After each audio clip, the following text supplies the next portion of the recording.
Eram uma vez 3 irmãos que estavam viajando por uma estrada deserta e tortuosa ao anoitecer.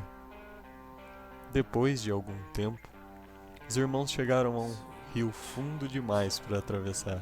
Os irmãos, porém, eram formados em magia, então simplesmente agitaram as mãos e fizeram aparecer sobre as águas traiçoeiras uma ponte.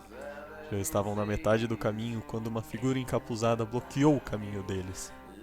Era a morte. Ele estava zangada porque o normal era os viajantes se afogarem no rio, mas a morte foi astuta.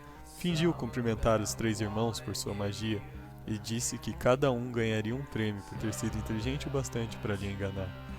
Então o irmão mais velho, que era um homem competitivo, pediu a varinha mais poderosa que existisse, uma varinha digna de um bruxo que derrotara a morte. Então a morte lhe entregou uma varinha feita de sabugueiro.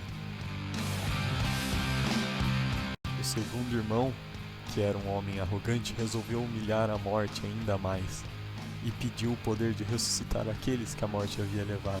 Então a morte apanhou uma pedra na margem do rio e entregou-lhe ao segundo irmão, dizendo que a pedra tinha o poder de ressuscitar os mortos. Então a morte perguntou ao terceiro dos irmãos, o mais novo e humilde, não confiou na morte, então pediu-lhe algo que lhe permitisse sair daquele lugar sem ser seguido por ela. E a morte, de mau grado, deu-lhe a própria capa da invisibilidade. Então a morte se afastou por um lado e deixou os 3 continuarem viagem. E foi o que eles fizeram, comentando assombrados a aventura que tinham vivido e admirando os presentes da morte.